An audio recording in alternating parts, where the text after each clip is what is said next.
So in order to really understand this concept of how to become your own bank, you really have to understand how does a bank work. Okay, so we're going to be going through exactly how a bank works. And this is a simplified version, obviously, but in retrospect, this is how a bank works. Okay, so let's say that you have $100,000 in savings and you go ahead and deposit it into your bank. Now they have the obligation to pay you 4%. Like we already discussed, the banks don't just sit on your money, they have to go put it to work so that they can meet that obligation. They can meet that liability. You have now created a liability to the bank. So now it's going to go create a loan or an asset to the bank and literally create a loan, right? They go and they give a loan at 7% for a house.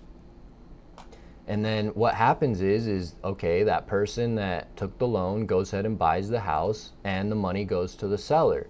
Now, what does the seller do with the money? They put it right back into the bank. And then the whole process starts over again. The bank goes ahead and loans out another asset. They do a car loan, right, at 8%. And it's a little more risky for a car loan because, you don't have as much collateral as with a house. So the interest rate's a little bit higher. So you go and purchase the car and the money goes to the car dealer. And what does the car dealer do with it? The same thing that the seller did. They go and they put it into the bank. Why? Because this is what we've been told to do. We're just giving them our money. And the same thing, you begin to see the flow of money, right? This is what a bank does. They control the flow of money. That's all they're doing. They're taking our money and they're controlling it. They're controlling the flow before it comes back to you. So then they loan it out to as a business loan at 9%. The business pays the contractor to upgrade their business or, scale up their business. And the contractor deposits it right back into the bank. And the cycle continues. You get a debt consolidation loan, which is pretty high interest rates because there's nothing to back it. There's no collateral to back the loan. Right? You take that debt consolidation loan and you go pay off your credit cards. And then the credit cards, they put it right back into the bank. And that's how the flow of money works, right? And they do all of this before they pay you your 4%. And that's how the banks make money in the most simplest terms. So let's decide, how much did the bank actually make on your $100,000 deposit, right? So let's say they gave $25,000 for the house as a down payment.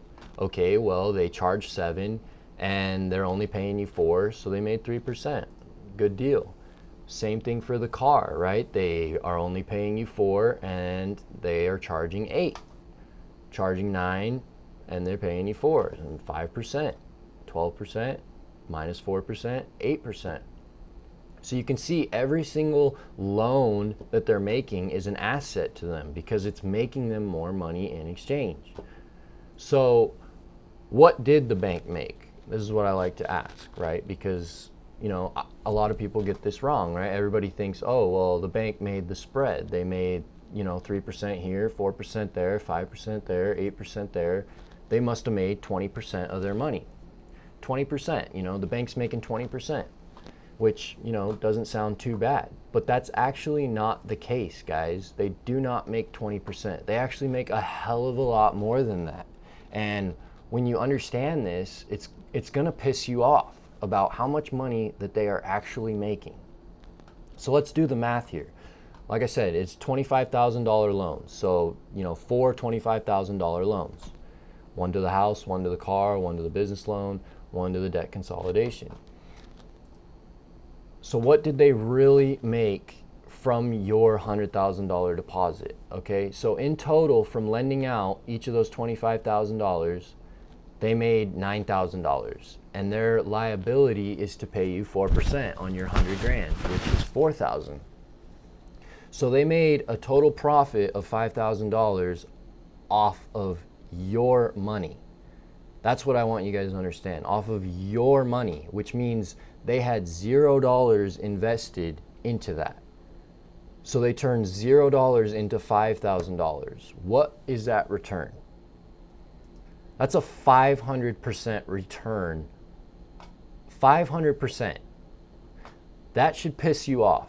The fact that we are basically just handing the money over to the banks for them to do this.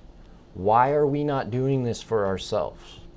And this doesn't even take into consideration, like I said, this is a super simple demonstration of how a bank works. It doesn't account for, loans that go bad, or, their administrative costs and all that, the overhead that goes into a bank. It obviously doesn't go into that, but it also doesn't go into the fact of the fractional reserve system. I don't know if you guys have ever heard of that.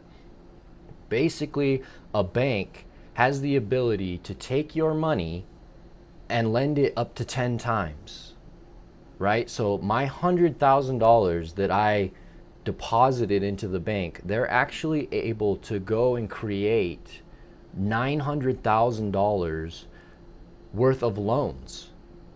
That's wild, right?